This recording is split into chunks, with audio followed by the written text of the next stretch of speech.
Nous sommes avec Taruna Dulob, directrice de International Business à Juristax. Taruna Dulob, d'abord, merci de nous accueillir chez Juristax. Le plaisir pour nous, Prem.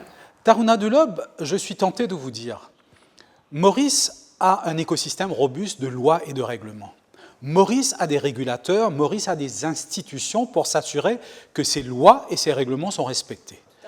Pourquoi donc on se retrouve sur cette liste noire de l'Europe et du Royaume-Uni?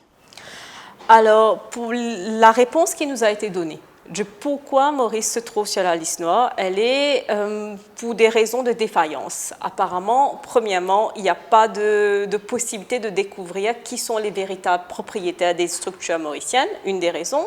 Deuxième raison, il y a certaines professions ne sont pas régulées pour les besoins de blanchiment d'argent et du terrorism financing. Et troisième raison, c'est qu'il y a une incapacité de nos institutions pour mener une enquête correctement dans ce cas, dans ces allégations de blanchiment d'argent et du terrorism financing. Est-ce qu'il y a une vraie incapacité ou est-ce que c'est une perception d'incapacité? Je vais plutôt dire que, comme j'ai dit, c'est une des raisons qui nous ont été communiquées officiellement, le pourquoi on se trouve sur la liste noire aujourd'hui. Maintenant, est-ce que ce sont des raisons valides ou pas? C'est la perception de chaque personne. Moi, en tant que personne qui travaille dans le secteur financier depuis plus que 8 ans aujourd'hui, je peux vous dire que Maurice a toujours été une juridiction transparente. On a été parmi les premiers à signer le FATCA, le IG Model 1, le premier pays africain, à vrai dire, à avoir signé. On a été les early adopters pour la convention qui permet les échanges automatiques d'informations avec des autres pays du monde, qui veut dire Maurice a toujours une volonté de venir comply avec toutes les normes internationales, toutes les conventions qui exigent quand même de plus en plus de transparence. Maurice a des procédures internes qui permet de savoir qui sont derrière des structures. Ce n'est pas comme si vous pouvez venir à Maurice et créer une compagnie sans il y a possibilité de savoir qui sont les actionnaires de la société. Ce n'est pas possible aujourd'hui. Il faut dévoiler qui sont les personnes qui sont derrière, il faut dévoiler les ultimate beneficial owners, ça ce sont les personnes. Alors du coup, il y a ce système, il y a ce cadre réglementaire qui permet de savoir qui sont derrière les structures, bien sûr, et les clients nous demandent effectivement, quand ils ont besoin d'ouvrir des comptes, qu'il y a toute une liste de documentation et d'informations à fournir aux institutions bancaires. Alors, le due diligence level qui a été pratiqué à Maurice depuis tout ce temps est up to the standard. Ce n'est pas comme si on faisait les choses à la légère et aujourd'hui, on a été réprimandé pour cette légèreté. Ce n'est pas le cas. Oui, même limite, des fois, on voit ça un peu casse-pied, quoi. C'est assez complexe, les procédures aujourd'hui dans le secteur financier. Mais vous avez parlé d'autres secteurs. Est-ce qu'il y a ces secteurs-là, parce que le GAFI a mis l'emphase sur certains secteurs où il n'y a pas assez de monitoring, je pense qu'ils ont dit. Quels sont ces secteurs, Taruna Dulob? Alors, effectivement, il y a premier, c'est le real estate.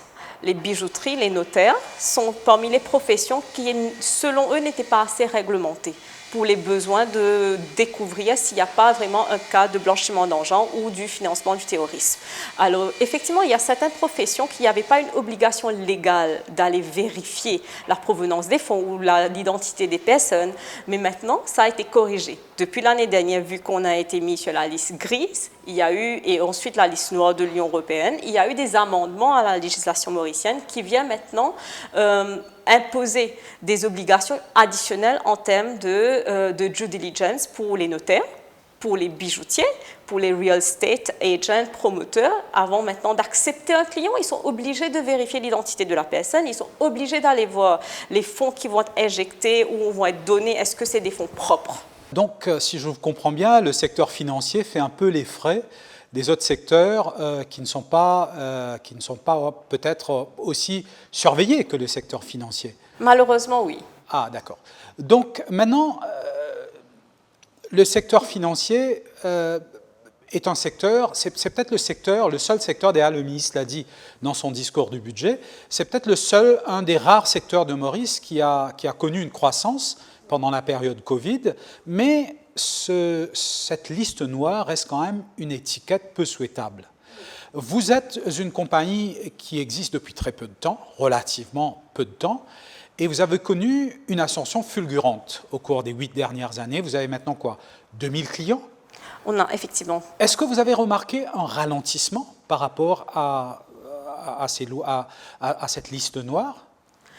Je vais dire qu'on a été parmi les chanceux d'avoir été dans une position de pouvoir offrir une certaine, je vais dire, stabilité et une certaine assurance à nos clients. Bien sûr, continuer à rester dans la juridiction mauricienne et à continuer à vendre la juridiction mauricienne. Toutefois, Maurice a souvent été critiqué pour être une juridiction légère. Malgré tout, aujourd'hui, on se... Critiqué par qui, Tarouna Dulob? Je vais dire par d'autres acteurs financiers de d'autres juridictions ou par des institutions internationales, critiqués pour avoir un système fiscal considéré léger.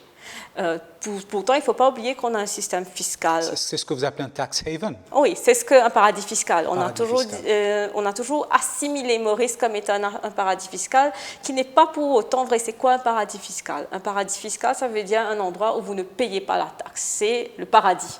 Mais ce n'est pas du tout le cas pour Maurice.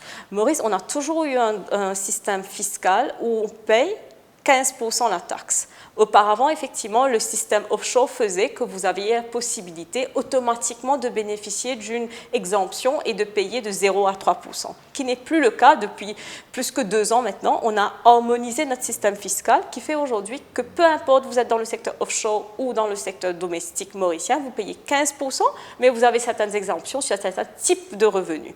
Alors aujourd'hui, que les gens sont très mal placés de venir critiquer Maurice pour étant un paradis fiscal, alors que vous avez d'autres juridictions où la taxe est 0.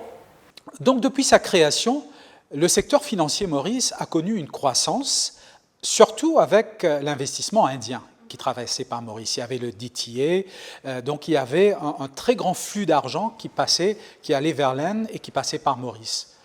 Ça s'est arrêté. Depuis pas très longtemps de ça, Maurice a eu l'agilité et a su s'adapter. Donc aujourd'hui, qu'est-ce que vous allez qualifier comme si Maurice, qu'est-ce que Maurice a qui fait de Maurice, qui fait de notre centre financier international un succès mondial? Vous avez parlé de la convention que Maurice a avec l'Inde. Effectivement, ça a été modifié et les changements font qu'aujourd'hui, cette convention n'est plus ce que ça a été à un moment donné. Mais il ne faut pas oublier que Maurice a à peu près 47 conventions de non-double imposition. Et Maurice a un joli réseau aussi de ce qu'on appelle des IPPAs, des conventions pour protéger l'investissement en Afrique. Alors, ce cadre, il existe toujours. Qui veut dire des étrangers qui veulent partir offshore. Pourquoi les gens vont partir offshore? C'est parce qu'ils trouvent un régime fiscal plus intéressant dans un autre pays que dans l'autre.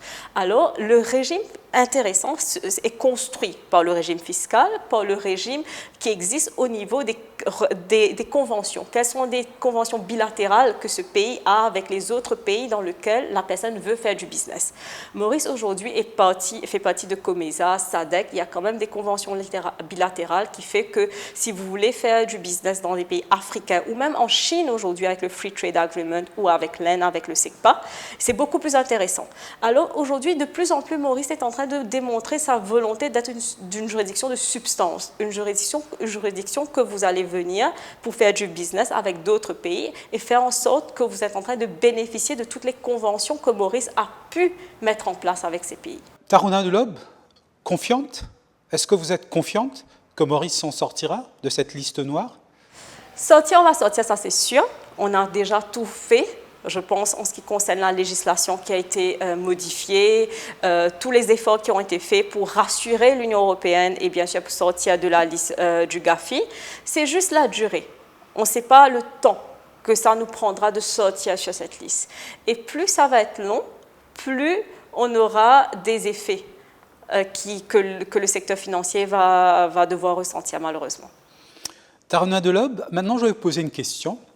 Vous êtes une femme, vous êtes dans un milieu d'hommes, vous êtes confiante, vous avez confiance en vous, vous êtes forte. On a l'impression que Juristax, c'est une des valeurs de Juristax. La quantité de femmes qui font partie de la direction de Juristax, on dirait que c'est une compagnie où le gender equality pèse beaucoup. Qu'est-ce que vous avez à nous dire dessus? Je pense que la réponse se situe dans le fait qu'on est mené par... La boîte, elle est menée par une femme elle-même, qui fait que la femme fait confiance aux autres femmes.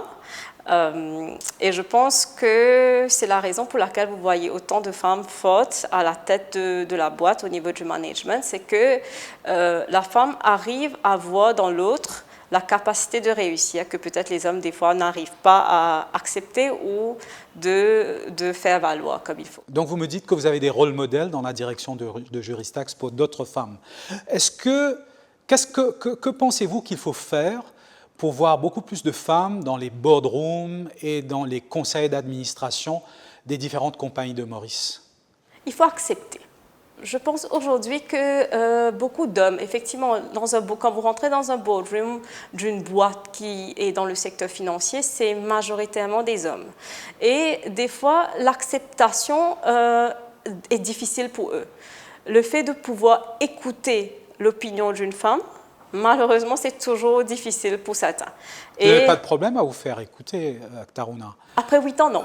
Après 8 ans, j'ai su trouver ma place, mais je ne vais pas vous dire que ça a été facile. Les premières fois, ça a été compliqué. J'ai dû taper la main sur la table pour me faire écouter. Mais une fois que c'était fait, une fois qu'on a eu la chance de démontrer qu'on a une opinion et une opinion qui does make sense, les hommes vont vous écouter. Mais il faut qu'on donne cette première chance. Si on ne donne pas la première chance, jamais on va pouvoir se faire entendre. Et c'est dommage qu'aujourd'hui, dans le 21e siècle, on a toujours besoin de faire un peu plus, de démontrer notre capacité. Voilà, de l'espoir pour les femmes de Maurice, de l'espoir pour le secteur financier mauricien. Merci Taruna Dulob de nous avoir éclairés sur ces sujets. Merci Prem, ça a été un plaisir. Le plaisir est pour nous, Taruna Dulob.